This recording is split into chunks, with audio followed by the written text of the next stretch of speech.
Baik, selamat pagi saudara. Haleluya. Kita masuk dalam series yang baru, ya, Place of Grace, gitu ya. Saudara, ini tempat, literalnya kan, ini tempat di mana penuh dengan anugerah. Saudara, di dalam Tuhan itu tempat yang penuh dengan anugerah. Apa itu anugerah? Ya, anugerah itu artinya kita mendapatkan sesuatu yang tidak layak kita dapatkan dan kita dapatkan, saudara. Dan itu hanya ada di dalam Tuhan. Dan judul pada hari ini adalah kesuksesan hidup orang percaya. Haleluya. Hidup sukses, saudara. Oke, lawan yang sukses apa, saudara? Gagal. Ya, saudara akan melihat bagaimana sebuah hidup yang sukses di dalam Tuhan itu bukan sesuatu yang awang-awang, bukan sesuatu yang hanya slogan, saudara. Tapi itu hidup yang suatu hal yang mungkin dan sangat mungkin.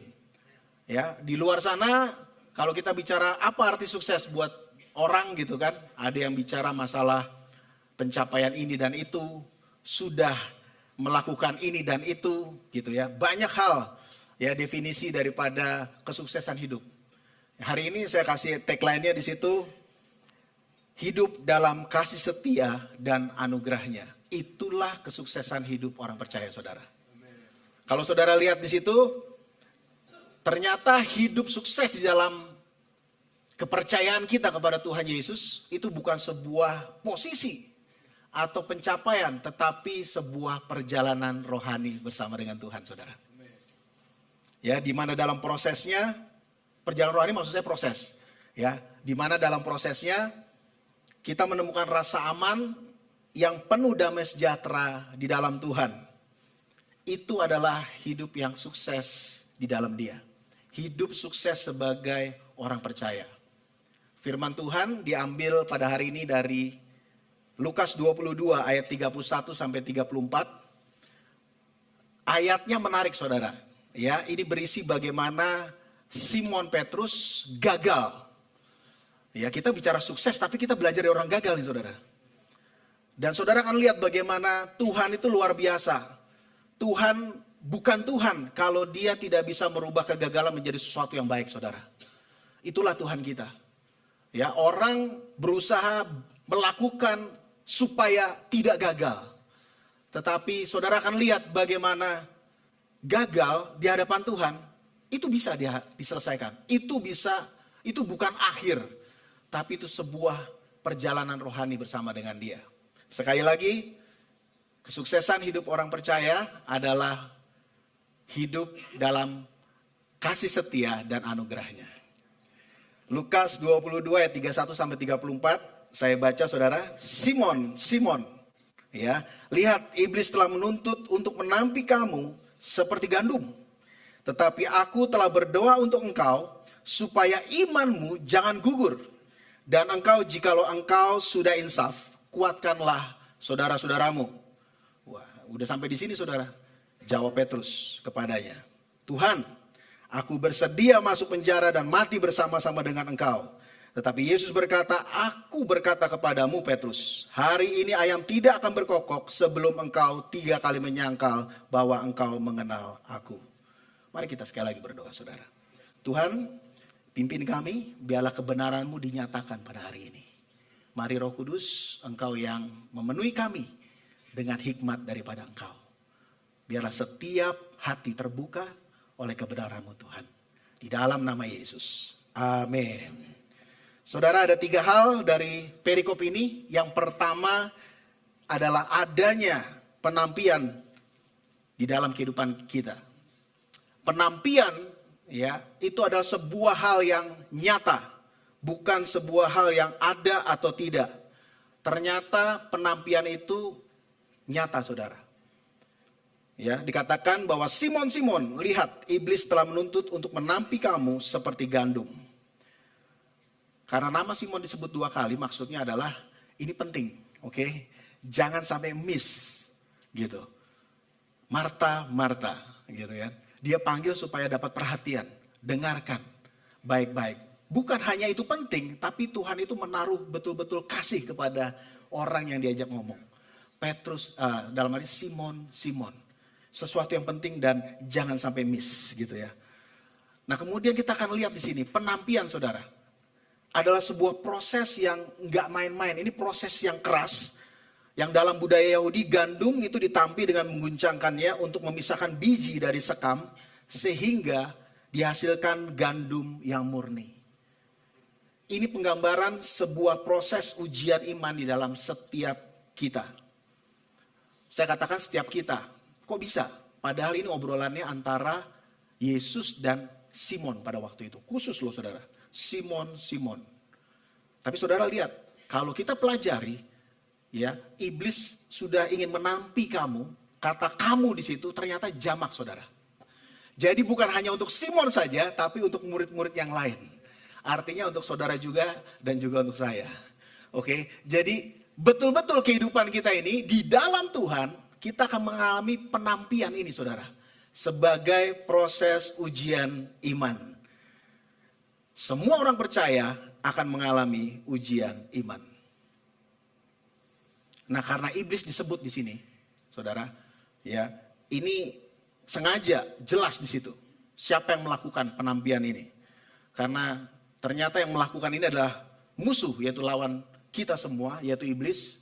Ya, dalam hal ini Tuhan itu mengizinkan itu terjadi. Saudara masih ingat, karena seperti sama dalam kisah Ayub, di dalam Ayub 2 ayat yang ke-6, di sana bagaimana iblis itu mendapatkan izin dari Tuhan untuk menyentuh kehidupan Ayub. Tapi tujuan Tuhan bukan untuk menghancurkan Ayub, tapi untuk membentuk Ayub, untuk membangun dan membentuk kehidupannya. Dan itu mendatangkan kebaikan buat Ayub. Karena kita tahu akhir kehidupan Ayub, di akhir kehidupannya, dia memiliki kehidupan yang jauh lebih baik daripada sebelumnya saudara. Nah seperti Ayub seringkali saat kita mendapati masalah, saat kita menghadapi tantangan dalam kehidupan kita, bahkan malapetaka saudara, yang begitu gelap mungkin saudara alami, kita seringkali merasa tertuduh. Tuhan ini sedang marah sama saya mungkin. Ya, dosa apa yang saya lakukan? Mungkin saudara berkata, mimpi apa aku semalam? Gitu ya, istilahnya saudara. Ya, apalagi nih, kenapa Tuhan marah? Ya, seringkali seperti itu. Tetapi saya mau katakan kepada saudara, dari apa yang Tuhan katakan kepada Simon Petrus, penampian dalam bentuk masalah-masalah bukan tanda kita yang percaya ini saudara, ditolak saudara, atau dibenci oleh Tuhan. Tapi tanda kita sedang dibentuk oleh Allah. Itu yang terjadi. Ini penting banget. Kenapa? Karena kita perlu percaya apa yang Tuhan katakan kepada kita. Bukan percaya dengan apa yang menjadi pikiran kita. Ya, pikiran kita bisa mempunyai pikiran-pikiran yang baik. Maksud saya pikiran yang make sense saudara, yang logis. Oh, sepertinya begini. Tapi enggak saudara. Mari kita lihat. Ya, seperti apa yang dikatakan kepada Simon. Dikatakan itu terjadi. Itu akan terjadi kepada dirimu. Dan Tuhan berikan jawaban. Kalau engkau nanti sudah insaf, kuatkan saudara-saudaramu. Saudara bisa lihat bagaimana Tuhan itu sebetulnya memegang kendali atas hidup Simon. Atas hidup setiap saudara dan saya. Karena dia tahu kehidupan kita. Tadi pagi Pastor Yesi sudah sampaikan bahwa ternyata ya diingatkan kembali oleh kita bahwa sebetulnya Tuhan lebih mengerti kehidupan kita daripada diri kita sendiri. Tuhan tahu apa yang terjadi kepada kehidupan Simon selanjutnya saudara. Nah bagian yang kedua, kita lihat tadi yang pertama. Bagaimana ada penampian di dalam kehidupan kita semua. Yang kedua saudara, Yesus adalah pengantara orang percaya. Dia berdoa buat kita di ayat 32a. Tetapi aku telah berdoa untuk engkau supaya imanmu jangan gugur. Saudara, Yesus ini berdoa sebelum terjadi ya. Sebelum Simon ini gagal saudara. Dia tahu. Ya, sekali lagi Yesus itu mengontrol kehidupan kita semua. Atas seizin Tuhan. Yang terjadi penampian, bukan pembunuhan saudara. Ini penampian. Ya, musuh ingin menghancurkan kita. Tetapi yang terjadi, yang diizinkan adalah penampian, saudara. Penampian ini adalah membuat segala sesuatunya seperti yang tadi, ya, menjadi lebih murni di dalam kehidupan kita. Setiap sekam itu akan terbang, kesombongan, ego kita, apapun yang menjadi kekuatan kita, mengandalkan diri sendiri, itu akan terbang, saudara, dengan digoncangkannya kehidupan kita, dengan ditampinya kehidupan kita. Ini message yang penting untuk hari ini kita tahu. Pentingnya kita membaca firman, pentingnya kita tahu hati Allah kepada kita. Apa yang Dia ingin lakukan, apa yang menjadi rencana Tuhan di dalam kehidupan kita masing-masing, saudara. Dan perlu kita tahu, perlu kita ingat, saudara, ya, bahwa semuanya itu dikatakan oleh Yesus, tetapi aku telah berdoa untuk engkau supaya imanmu jangan gugur. Saudara, apa yang dilakukan oleh Yesus itu persis dalam sidang pengadilan. Dia menjadi pembela buat kita, dia menjadi advokat buat Simon di dalam bagaimana dia berdoa di hadapan Allah Bapa. Dan saudara perlu tahu, apa yang dilakukan Yesus, hanya Yesus yang dapat berdoa sekaligus menjadi pengantara bagi kita. Karena Dia kudus dan tak bercela. Saudara, doanya bukan seperti supaya Petrus sempurna. Tetapi bukan Petrus itu tidak bisa gagal, saudara. Tetapi supaya imannya bertahan dan tidak gugur. Dan tujuan dari semuanya ini, agar iman kita tetap, saudara, dan tidak gugur. Itulah tujuannya. Hanya Yesus yang dapat lakukan, tidak ada yang lain, dan tujuannya supaya iman saudara dan saya tidak gugur. Amin, saudara. Jadi jelas, saudara bisa lihat, bukan Simon atau Petrus hampir gagal, tapi dia sudah gagal. Kita tahu itu ceritanya, ya saudara. Tapi Yesus tidak mau Simon itu jatuh, tergeletak dan tidak bangun lagi. Firman Tuhan dalam Amsal 24 ayat 16 katakan, sebab 7 kali orang benar jatuh, namun ia bangun kembali. Tetapi orang fasik akan roboh dalam bencana. Prosesnya sama, tapi hasilnya beda, saudara. Itu yang terjadi. Makanya di dalam Tuhan kita bisa lihat dari sini saja bahwa kehidupan kekristenan kita tidak perlu takut untuk gagal, saudara. Karena Tuhan itu menopang kehidupan kita. Amin. Saudara jangan takut, saudara jangan khawatir, karena Tuhan beserta dengan kita.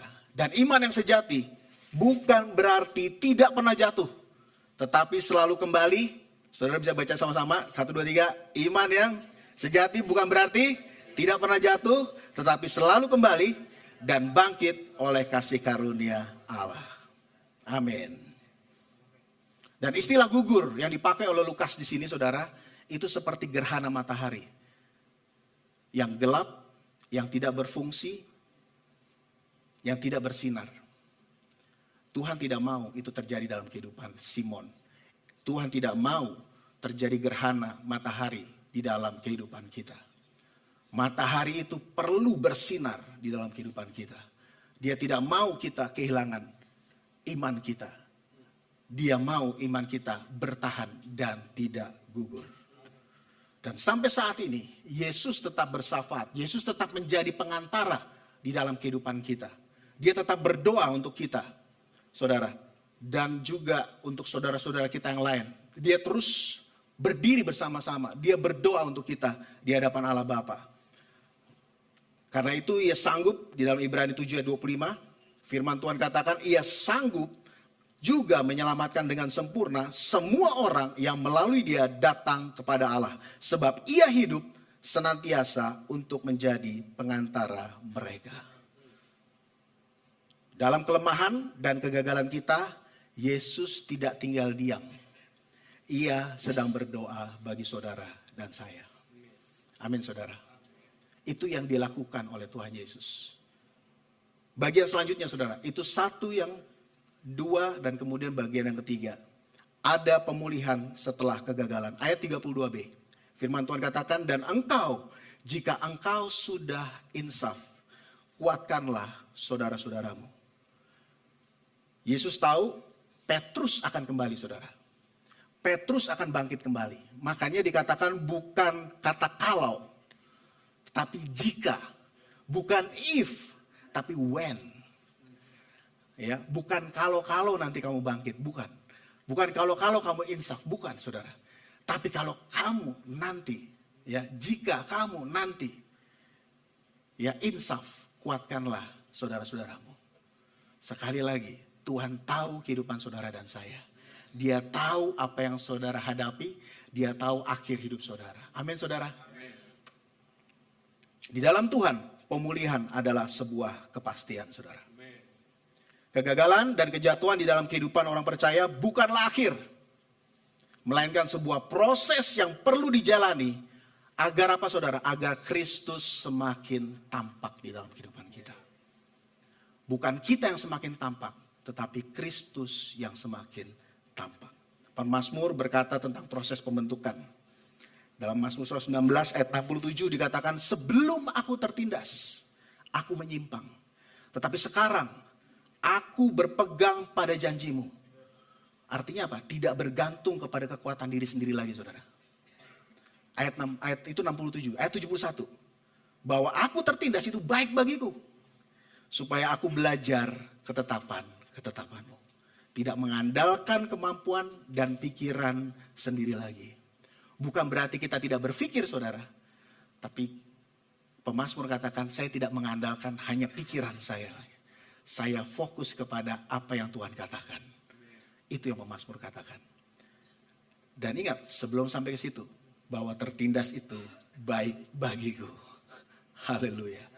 Ada penindasan dulu, saudara. Ada peristiwa dulu.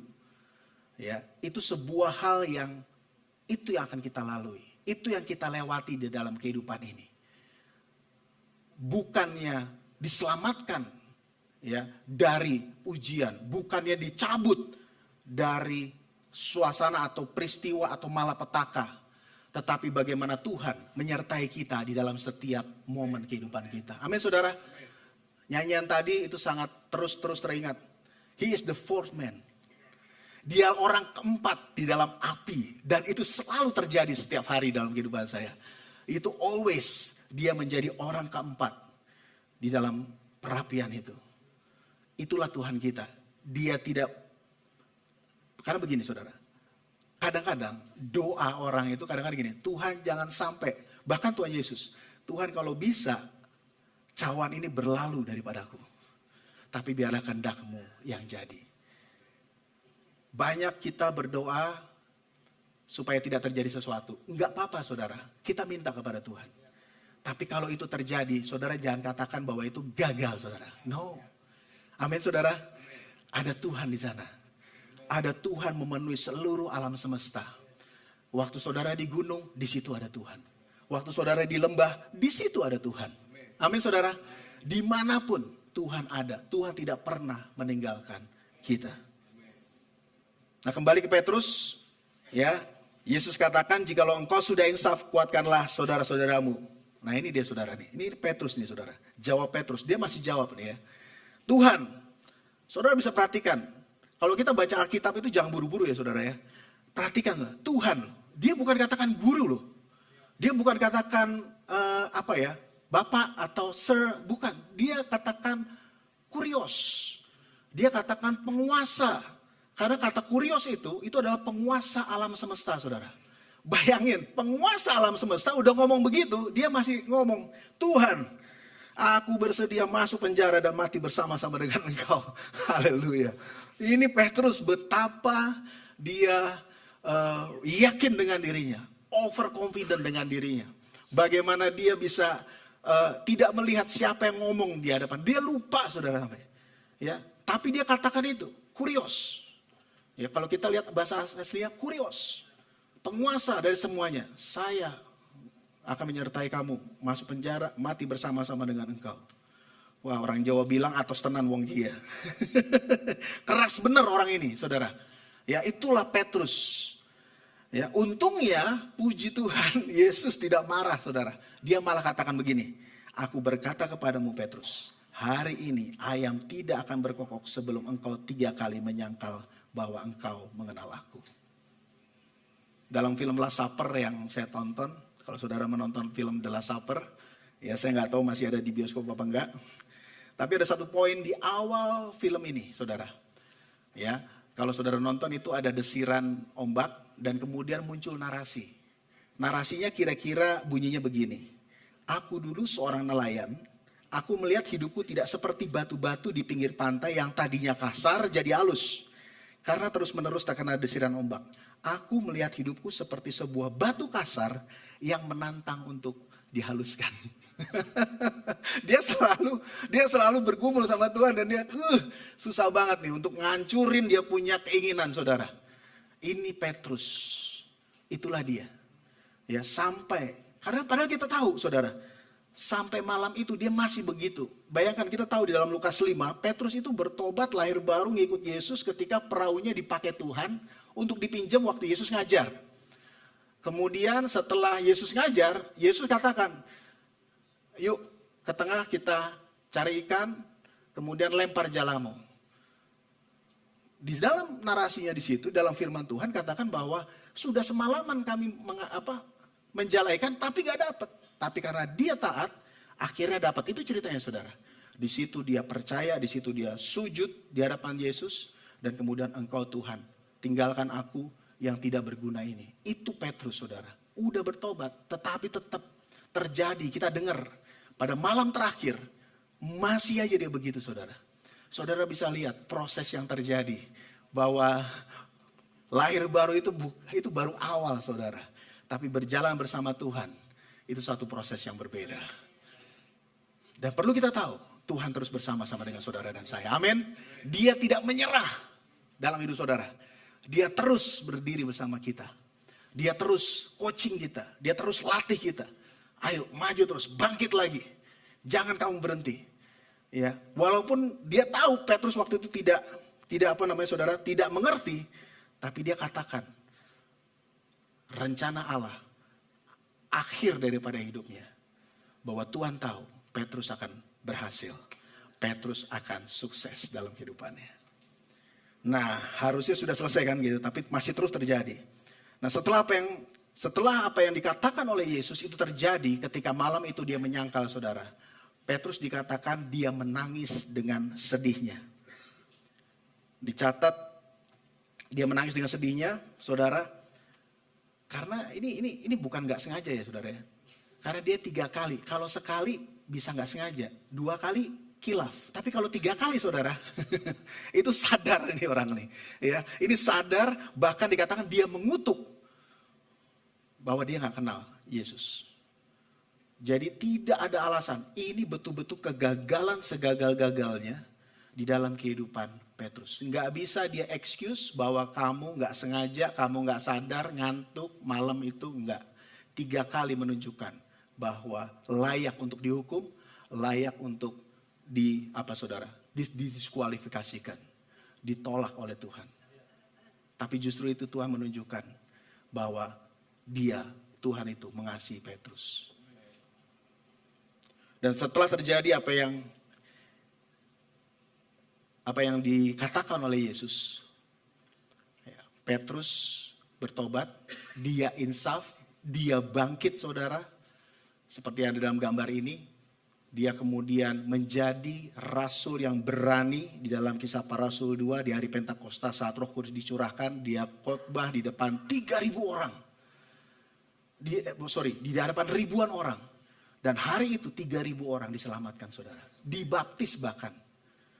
Ya, saudara bisa lihat dari situ. Pertobatan sekali lagi adalah sebuah awal. Tapi berikutnya adalah proses pembentukan, saudara. Dan kira-kira 20 tahun kemudian setelah momen penyangkalan itu, tergenapilah juga apa yang Yesus katakan untuk Petrus.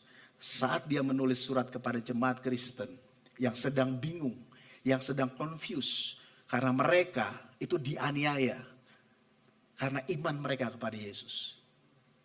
Dia katakan di dalam 1 Petrus 3 ayat 14, dia menulis kepada jemaat itu. Dikatakan, tetapi sekalipun kamu harus menderita juga karena kebenaran, kamu akan berbahagia, sebab itu janganlah kamu takuti apa yang mereka takuti, dan janganlah gentar. Kita baca sama-sama ayat ini. Ini powerful sekali saudara. 3, 2, 1. Tetapi sekalipun kamu harus menderita juga karena kebenaran, kamu akan berbahagia. Sebab itu janganlah kamu takuti apa yang mereka takuti, dan janganlah gentar. Di dunia orang takut kehilangan nyawa saudara. Tapi justru yang ditakuti itu sudah diselesaikan oleh Yesus di kayu salib. Amin saudara. Tidak berhenti sampai tidak gentar, kata Petrus. Ayat berikutnya. Tetapi kuduskanlah Kristus di dalam hatimu sebagai Tuhan. Dan siap sedialah pada segala waktu untuk memberi pertanggungjawaban kepada tiap-tiap orang yang meminta pertanggungjawaban dari kamu tentang pengharapan yang ada pada kamu. Tetapi haruslah dengan lemah lembut dan hormat. Betapa dia sudah berubahnya saudara. Dulu dia kabur, dulu dia menyangkal saudara. Tapi pertanggungjawabkan apa yang kamu percaya. Dan dengan lemah lembut dan hormat.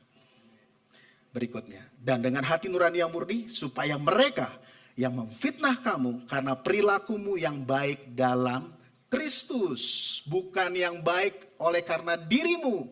Bukan yang baik karena apa aja yang kamu lakukan. Tetapi di dalam Kristus, untuk Kristus. Mereka menjadi malu karena fitnahan mereka itu. Itu Petrus saudara. Dan inilah kesuksesan dia sebagai orang percaya. Hidup dalam kasih setia dan anugerah Tuhan. Di mana dia penuh rasa aman dan damai sejahtera pada akhir hidupnya. Hidupnya keras saudara. Ya, hidupnya bukan enak terus, tetapi inilah kesuksesan daripada Petrus. Yaitu apa saudara? Semua yang dikatakan oleh Yesus terjadi. Dan dia menyerahkan kehidupannya. Dia hidup dalam iman dan semuanya tergenapi. Dia menjadi orang yang sesuai panggilan Tuhan kepada dirinya. Saudara, dengan saya juga mengalami proses yang sama di dalam Tuhan. Ya. Tentunya dengan peristiwa yang berbeda-beda. Ya kalau tadi itu Petrus saudara. Petra lain lagi soalnya. Namanya mirip gitu kan. Ya. Kalau Petrus begitu, kalau Petra ini, saya mau cerita kepada saudara salah satu peristiwa. Sebagai orang percaya, bagaimana saya dibentuk Tuhan gitu ya saudara ya. Saya pernah mengalami kecelakaan motor saudara. Di tahun 94 pada waktu saya kuliah di Jogja. Ya peristiwanya terjadi setelah saya cek itu pertigaan UIN gitu ya. Pertigaan UIN di Jogja. Nah ini seperti tampak dalam foto, itu tempatnya ya. Kira-kira saya start naik motor dari lampu merah, kemudian saya kecelakaan di truk itu gitu. Karena saya ngebut gitu ya. Karena saya buru-buru. Saya jalan lurus, saya buru-buru. Kemudian tiba-tiba ada motor sebelah kiri saya sambil ngobrol puter U-turn saudara. Sambil ngobrol nih gitu puter U-turn. Kena stang saya. Tang. Melayanglah saya di udara saudara.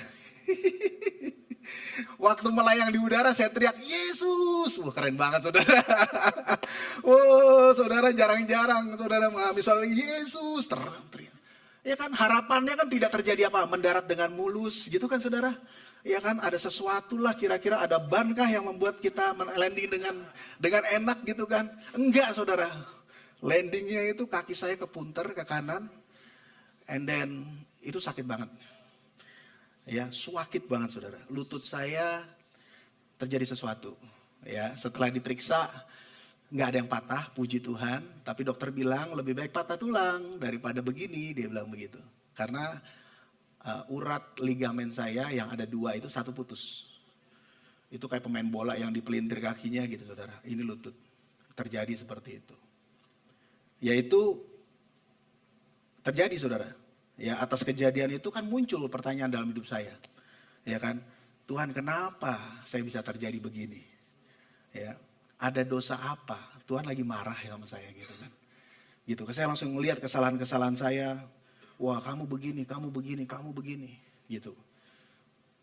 Saudara tahu, ini real saudara, terjadi. Dan kenapa saya mempertanyakan juga? Yang satu, why Lord? Ya, kenapa? Karena saya waktu itu sedang aktif saudara, aktif melayani, Ya, kalau saudara tahu, saya sedang menuju latihan musik di gereja. Ya, gini-gini saya drummer saudara ya. Jadi pada masanya, oke, pada masanya, gitu kan. Saya melayani dengan aktif. Saya juga kalau disebut sekarang ini life coach gitu kan, mengawasi belasan life group. Dan saya ingat paling tidak ada 10 life group berasal dari life group original saya. Itu suatu hal yang berhasil di dalam pelayanan. Lagi semangat-semangatnya saudara, terjadi seperti itu. Itu kalau nggak bertentangan dengan iman kita. Bertentangan dengan kok gini Tuhan. Kan gitu saudara. Nah apa yang terjadi, karena itu lagi berhasil saudara. Itu nggak mudah buat saya. Karena kondisi kaki saya ini tidak akan pernah sama lagi. Begitu. Karena harus dioperasi dan diganti dengan urat yang sintetis. Saudara tahu lutut ini penyangga tubuh ya. Untuk laki-laki itu sangat sesuatu banget saudara. Ya. Dan sampai pemazmur bilang, aku membenci kegagahan kuda dan tidak menyukai kegagahan kuda dan membenci kaki laki-laki. Karena memang buat kita itu ini suatu yang penting saudara. Ya buat siapa aja sih sebetulnya. Tapi sampai seperti itu, saudara bisa rasakan bagaimana seakan-akan kehilangan kekuatan kita. Kehilangan sesuatu yang penting dalam kehidupan kita. Di saat kita melayani Tuhan saudara. Di saat kita mengikuti Dia. Nah saya sering iri juga nih sama anak saya. Main basket gitu kan. Seneng banget. Saya cuma bisa jalan kaki dan berenang lah. Nah tapi kemudian muncul dalam hati saya. Cukuplah kasih karuniaku bagimu. Sebab justru dalam kelemahanlah kuasaku sempurna. Ya, saya lupa ayat ini ada di mana saudara. Ketika saya lihat ayat ini ada di 2 Korintus 12 ayat 9. Saudara tahu background ayat ini adalah background di mana Paulus ya di dalam pelayanannya dia mengalami kelemahan pada tubuhnya karena sakit yang tidak sembuh-sembuh. Kemudian dia berdoa 3 kali, sakitnya juga tidak sembuh. Dan kata-kata ini keluar dari Tuhan. Cukuplah kasih karuniaku gitu. Karena dalam kelemahanlah kuasaku sempurna. Dan di situ Paulus sadar bahwa ternyata supaya dia tidak tinggi hati. Dan itu yang menjadi catatan buat saya. Oke, supaya saya tidak sombong saudara. Saya mengucap syukur untuk hal itu. Tapi saya bisa melihat, saudara lihat pentingnya kita datang kepada Tuhan. Pentingnya kita apa sih yang Tuhan mau kerjakan dalam kehidupan kita. Jangan lari ke pikiran yang lain saudara. Cari firman Tuhan. Apa yang Tuhan katakan. Dari apa yang kita dengar pada hari ini. Secara rohani. Musuh ingin menghancurkan saudara dan saya. Dari peristiwa kecelakaan itu. Dia pengen menghancurkan iman saya. Tapi dari sisinya Tuhan. Ya Tuhan melalui peristiwa ini. Dia ingin membentuk saya. Untuk menjadi seseorang yang menampilkan karakternya. Untuk menjadi hal yang membawa kepada kemuliaannya. Saudara tahu dan itu semua untuk kebaikan saya sebetulnya. Itu yang kita lihat. Kalau kita lihat dari cerita apa yang kita dengar pada hari ini. Apa yang terjadi kepada diri Simon Petrus. Dan kalau tidak ada peristiwa itu, mungkin peristiwa yang lebih buruk terjadi sama saya. Ya, apa yang lebih buruk daripada itu saudara? Kematian? Bukan. Orang percaya untuk kematian itu udah selesai saudara. Tidak ada masalah. Hidup dalam kesombongan, mengandalkan diri sendiri, tidak bergantung kepada Allah. Ya, artinya terjadi kematian rohani, itu baru masalah saudara. Dan Tuhan tidak mau itu terjadi. Dia mau terus saudara bisa bertumbuh imannya bersama-sama dengan Dia. Menyerupai Dia dari hari ke hari. Dibentuk bersama-sama dengan Dia. Ada pikiran mungkin, wah jadi jangan serius sama Tuhan, nanti kejadiannya macam-macam. Itu kelihatannya logis saudara. Makanya kita perlu cari firman Tuhan. Firman Tuhan katakan, saya memberi yang terbaik buat engkau. Kalau saya tidak intervensi, terjadi hal yang lebih buruk dalam kehidupan saudara dan saya. Dan juga termasuk kehidupan Petrus. Itu makanya Yesus intervensi ke dalam kehidupannya Simon. Simon, nanti kamu akan begini, tapi nanti kalau kamu udah bangkit, kamu kuatkan saudara-saudara. Itu artinya apa? Tuhan intervensi dalam kehidupan kita semua, saudara. Amin, saudara. Dia intervensi dalam kehidupan saudara. Ya, memang tiap-tiap ganjaran pada waktu diberikan tidak mendatangkan sukacita, tetapi duka cita. Tetapi kemudian ganjaran itu menghasilkan sebuah kebenaran, buah kebenaran yang memberikan damai sejahtera, damai kepada mereka yang dilatih olehnya. Ayat selanjutnya muncul aja, Ibrani 12 ayat yang 11. Ya, saya berdamai dengan kondisi saya, saudara. Ya, walaupun saya kalau lagi pujian, saudara nggak tahu kan, saya semangat banget, saudara, untuk kita melompat, gitu kan. Ya, tetapi itu dia. Ya, kita mengucap syukur, kita tahu.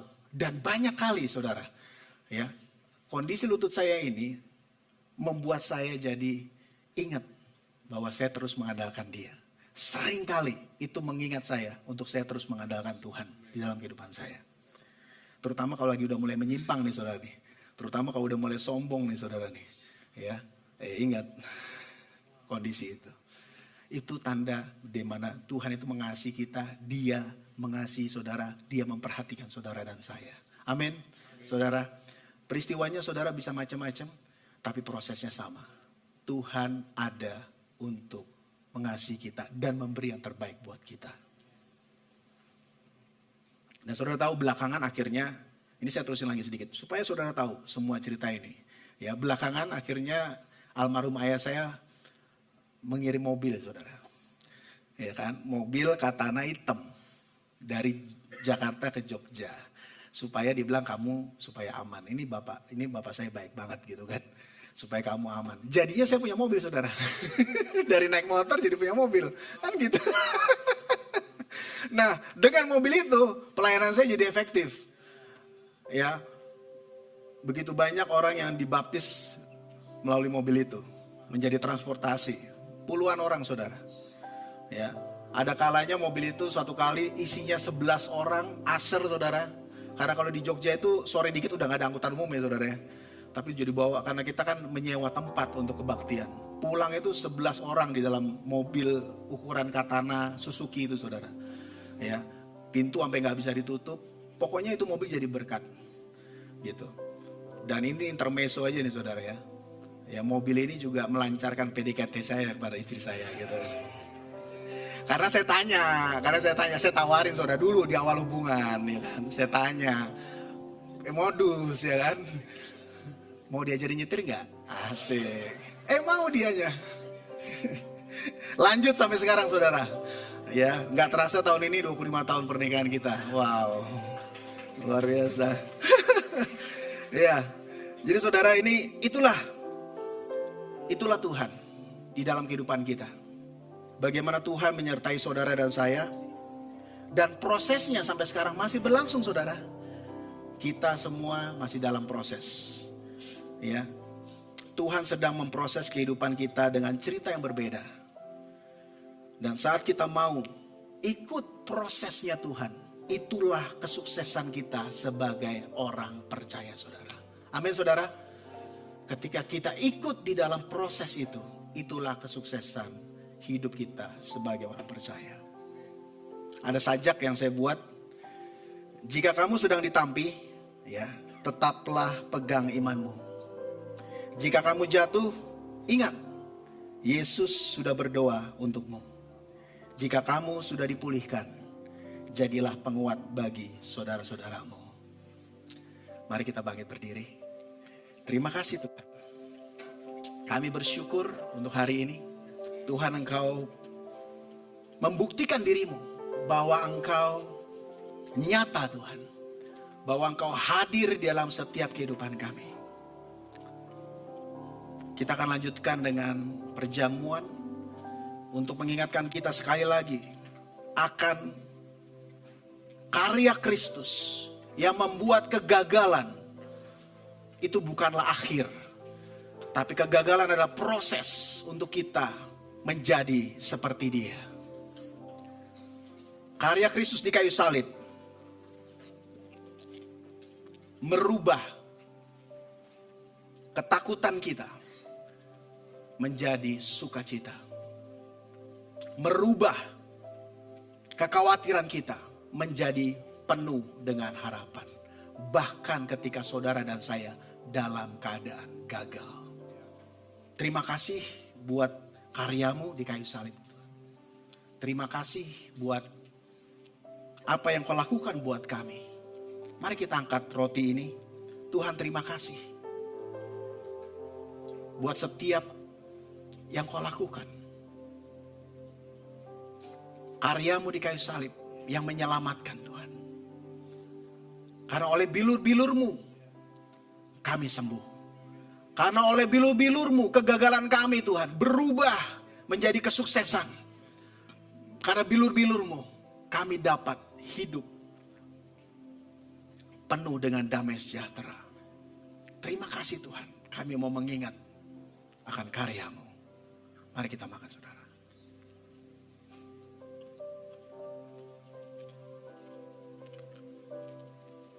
Terima kasih Tuhan. Mari kita angkat cawan ini. Cawan perjanjian baru. Karena oleh darah Kristus kita diampuni, kita disucikan. Kita yang sudah gagal akibat dosa, kita dibenarkan. Kami angkat ini Tuhan. Di dalam nama Tuhan Yesus. Mari kita minum saudara.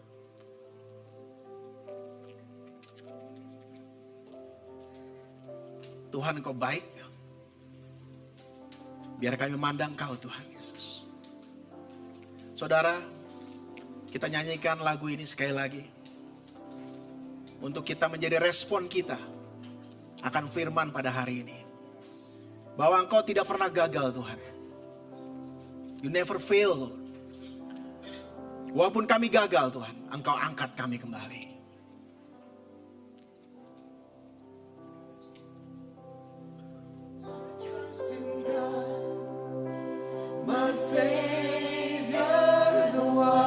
Yes, Lord. Who will never fail. He will never fail. I trust in God, my Savior, the one who will never fail. He will never fail.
Amen. Yes, Lord, I trust in God.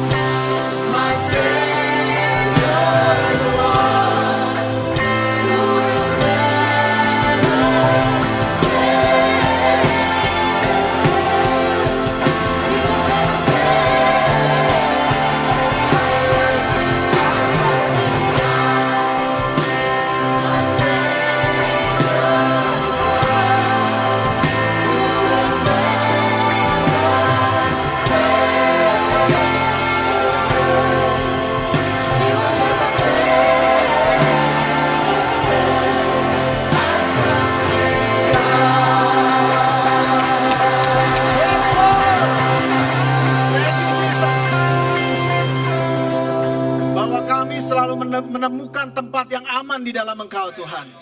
Tuhan, aku berdoa biarlah umat-Mu selalu datang kepada Engkau. Tuhan, aku berdoa pada saat ini, Tuhan, biar setiap orang menemukan kebenaran di dalam situasi yang sulit Tuhan pada saat ini Tuhan. Apapun masalah saudara, apapun situasi saudara, firman Tuhan tidak pernah berubah, bahwa Dia beserta dengan saudara. Dan Dia katakan kepada Simon, seperti Dia katakan kepada Simon, Dia juga berkata kepada engkau, jika engkau sudah insaf, lakukan untuk menguatkan saudara-saudaramu. Panggilanmu tidak akan pernah gagal, demikian firman Tuhan. Tuhan, aku berdoa di dalam nama Yesus. Aku patahkan, aku cabut setiap ilalang, pikiran-pikiran dari musuh yang ditabur Tuhan di dalam pikiran-pikiran. Sesuai dengan lagu tadi Tuhan, bahwa break every chain. Tuhan, bahwa semua rantai-rantai nilai-nilai yang salah dicabut saat ini Tuhan, dirubah saat ini Tuhan. Biarlah kebenaran-Mu yang ada, bahwa Engkau selalu dan tetap always mengasihi kami Tuhan. Engkau tidak pernah membenci kami. Engkau mengasihi dan menyelamatkan kami. Aku berdoa di dalam nama Yesus. Walaupun kepingan-kepingan itu sudah begitu hancur, Tuhan yang sanggup membangunnya kembali. Tuhan yang sanggup merestorasi kembali. Dia bukan mengelem itu, tetapi Dia menjadikan itu baru. Karena kasih setianya itu baru setiap pagi. Tuhan, aku katakan kesegaran yang baru, kekuatan yang baru untuk umat-Mu Tuhan. Terima kasih Bapa. Di dalam nama Yesus kami mengucap syukur, kami berdoa, dan semua yang percaya katakan amin. Beri kemuliaan bagi Tuhan, haleluya.